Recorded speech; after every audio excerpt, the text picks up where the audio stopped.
Who would you say are the three most beautiful women you ever saw or met? I know that's difficult over your turkey. Well, there's so many beautiful ladies in the world. I don't wish to offend any of them, but in my opinion, I think Greta Garbo, I admire. Garbo is a wonderful She's face. lovely, and Queen Elizabeth. Hey, Mitch, Bob Mitchum. Hi, you big Robert. Edward, how are you? Nice to see you again. How do you like the bagel? Fine. Hey, you can help us out. Rita, I just asked Rita to name the three most beautiful women she'd ever seen, and she named two, Greta Garbo, Queen Elizabeth, but she faltered on the third. Could you supply the third? Well, she's just modest. May I name three? Certainly. I'd like to include Miss Hayward. Yeah? And I think Ava Gardner and a girl named Dorothy Clemens Spence that I met in Camden, Delaware. And a girl from Camden, Delaware happens to be your wife. Mrs. Robert Mitchell. She is a knockout. Well, it's nice to be here, Bob. Well, it's a beautiful place, really. It's Yeah. a lovely place. I've enjoyed every minute of it. They have every reason to be proud of it. It's a really wonderful place. I'm just sorry that I got here and... Did you get struck by a falling coconut? No. I was up the farm in Connecticut over the weekend doing a little farming, I thought. Got myself some Connecticut poison ivy. You have a farm in Connecticut? Where? Yeah. Oh, in between Danbury and Bridgeport. Really? I'm an old Bridgeport boy. I was born there. Bridgeport, Connecticut? That's right. Yeah. I never knew that. Yeah. I lived there, for about 8 or 10 years, I guess, back and forth. We went down and visited the farm in Delaware. My mother began as a linotype operator with the Bridgeport Post, and then later went into the editorial room. Well, I'll be hanged. Well, he really looks in real good shape, doesn't he? What do you weigh? Oh, about 195. How tall are you, 6 feet? 6'1". What did you play in school? Football, probably. No, as a matter of fact, when I was going to school, I was too light. I was too skinny to play football. I played baseball, and then I boxed.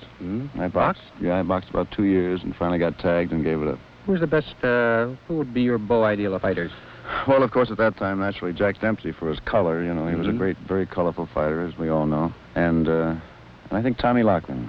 Laughlin was a great, puncher and great boxer, great counterpuncher. Dempsey, of course, was one of the real punchers of all time. Yeah. Now, then that brings you through your boxing career. Now, how'd you get on the stage? Through some stock company work or what? Oh, I started out by writing radio continuity. Where was that?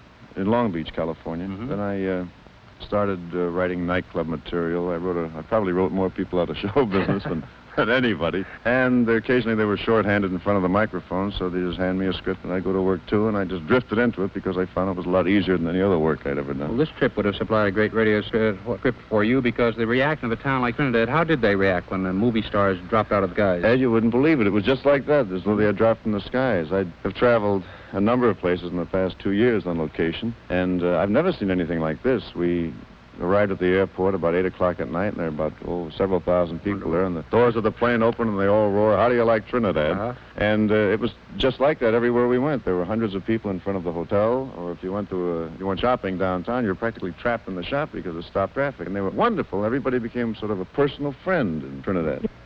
Well, Bob, it must be a terrific thrill. Mr. Lemon, I presume? Jackson. How do you like Tobago? The only actor who won an Academy Award in the Pacific with Mr. Roberts and now comes down to the South Atlantic to win another one? I'm a water actor. Hey, listen, Jack, what's this how do you like Tobago gag? Well, that's the first thing that anybody says in any conversation, either here or in Trinidad. The people have been wonderful to us, but they always want to know how do you like it in Tobago. No matter what yesterday, pouring rain. You see, we were going along a dirt road, and the engine fell right out of the car. We had to get out in the rain, in the mud, and we were sweating, dirty, greasy, muddy. We hailed a passing car, got in, they turned around and said, "How do you like Tobago?" First thing. I just asked Bob here, who used to be a boxer, who were the two greatest boxers he'd ever seen, and I asked Rita, the three most beautiful women, but she faltered out on one.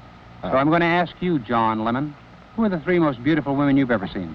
Oh, boy, I've been on this island for 8 weeks, the first three that walked by. Hello, Bob. How are you? Fine. I need Rita and Bob for a scene. There are 3 dames out there asking for Jack Lemmon. Did I have them all? That figures. Well, before you take them away, I'd like to tell our audience about you. This is Bob Parrish, who's the director of Fire Down Below. But in my book, more importantly, he's the brother of Helen Parrish. How's Helen? Fine, fine. Ed. Helen, of course, was the Universal star and was in the first vaudeville show I did in New York. I remember it well, Low State. Now, you take your 3 stars along, if you wish. Hey, I tell you, could I go out and watch them film the scene? Pleasure to have you. Wonderful, thank you. How do you like Tobago? Oh.